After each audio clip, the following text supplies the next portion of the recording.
Chers amis cinéphiles, bienvenue à notre rendez-vous cinéma. Aujourd'hui, je vous propose de découvrir un film passionnant sur l'univers de la poétesse, librettiste, dramaturge, essayiste, romancière et traductrice autrichienne Ingeborg Bachmann. Le film retrace 6 ans de sa vie, les 4 ans qu'elle passa en couple avec l'écrivain suisse Max Frisch et les 2 années qui suivirent leur séparation.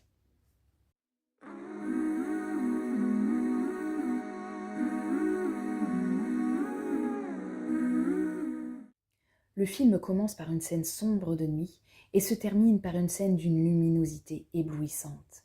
La lumière change au rythme des lieux et chacun d'eux représente une étape de la vie intérieure d'Ingeborg, explique la réalisatrice Margarete von Trotta. La palette sombre caractérise Max et déteint sur Ingeborg dans leur vie conjugale. A contrario, Ingeborg arbore des couleurs vives, telles que le jaune, le vert, le rose framboise. D'ailleurs, le choix de cette couleur adresse un clin d'œil ingénieux à l'œuvre d'Ingeborg, car son roman intitulé Malina signifie framboise en slovène. Et il relate la terreur d'une héroïne aveuglément amoureuse, en proie à un monde ordonné par les hommes. Qu'Ingeborg porte cette couleur le jour de sa rencontre avec Max laisse donc présager de l'avenir du couple.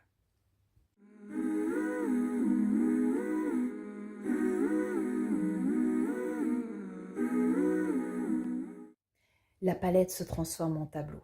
Max possède d'ailleurs dans son bureau une peinture bleu marine éclairée d'un phare jaune. Cela désigne clairement la fonction d'Ingeborg. Elle est la lumière dont Max se nourrit pour alimenter ses écrits. La première discussion entre Ingeborg et Max est filmée devant un tableau représentant un rivage. La partie cadrée derrière Ingeborg représente plusieurs personnes à terre devant une mer calme et des embarcations stables, là où au contraire la suite du tableau cadré derrière Max introduit un couple au bord d'une falaise devant des eaux agitées secouant les bateaux.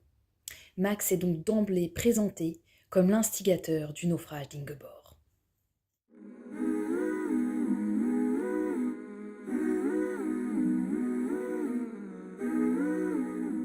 Mais malgré leurs divergences, Ingeborg se laisse porter par son romantisme. Et cet aveuglement l'empêche de déceler les véritables intentions de Max. Lorsqu'il déclare avoir besoin d'elle pour travailler, ça la flatte, parce qu'elle n'a pas encore compris qu'il voyait en elle un objet d'étude pour son prochain roman. Pourtant, lors de leur première rencontre, Max explique bien à Ingeborg que, dans ses romans, les femmes s'autodétruisent et ont besoin d'un homme pour les sauver.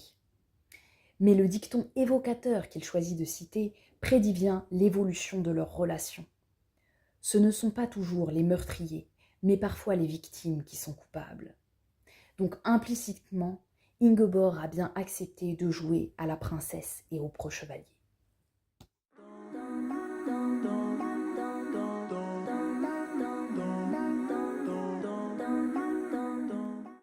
Pour Ingeborg, le fascisme est au cœur de la relation entre l'homme et la femme.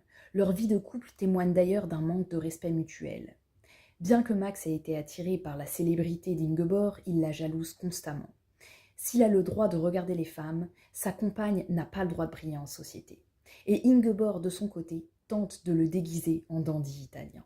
C'était d'ailleurs au cœur de la problématique de la réalisatrice qui se demandait si deux écrivains pouvaient s'entraider ou si au contraire, ils étaient incapables d'éviter la rivalité. Et on voit d'ailleurs bien que leur divergence intellectuelle empêche toute cohabitation. Là où Ingeborg a besoin de liberté et de rêve pour créer, Max recherche ordre et réalité.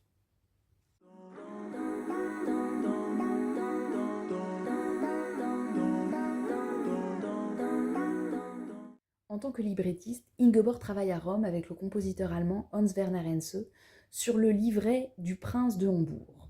Cet opéra, avec ses deux univers mélodiques, représente la relation entre Ingeborg et Max. D'un côté le rêve avec des harmonies classiques et de l'autre l'ordre qui domine avec des fanfares. En fait, avec sa machine à écrire, Max tue littéralement l'imagination et la musicalité d'Ingeborg. Le montage sonore insiste clairement sur cette idée puisque, au silence du désert où elle demande à se faire momifier, succèdent les martèlements de Max en train de travailler. Au bruit des cachets qu'ingurgite Ingeborg se mêlent les incessants coups de téléphone de Max. Le montage son indique donc clairement que l'incapacité d'écrire et la dépression d'Ingeborg viennent de l'oppression exercée par Max.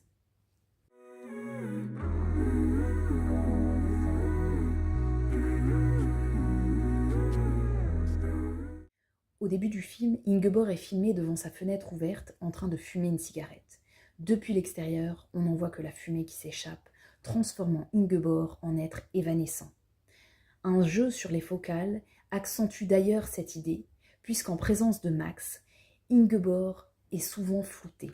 Alors qu'au contraire, en présence d'Adolf Oppel, son compagnon du désert, l'image d'Ingeborg demeure nette.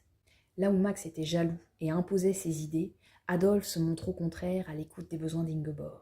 Il connaît ses poèmes et peut les citer, là où Max ne faisait que la spolier.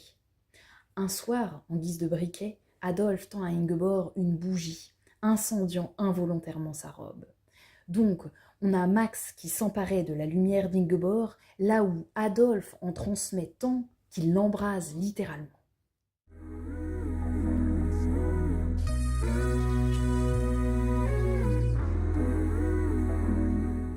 L'utilisation de flashbacks permet à la réalisatrice d'avoir deux chronologies distinctes. L'une dans le désert qui commence par la dépression et aboutit dans la liberté, et l'autre avec Max qui commence dans l'euphorie et s'achève tristement. D'ailleurs, le film est scindé en deux parties égales par une scène où Ingeborg explique sa pièce radiophonique Le bon Dieu de Manhattan. Elle parle des limites de l'amour et de l'envie de dépasser ses extrêmes. De part et d'autre de cette scène centrale, les plans se répondent par miroirs déformants. Les promesses de bonheur se transforment en lamentations. Les coups de téléphone se taisent au profit des violons. À l'ouverture du film sur le cauchemar d'Ingeborg, où elle reculait jusqu'à disparaître, succède la clôture où, aussi vaporeuse qu'un mirage, elle approche son visage, dévoilant un regard ardent. Ainsi Ingeborg passe de l'évanescence à l'incandescence, et de ses vers devient l'incarnation fidèle, toute personne qui tombe a des ailes.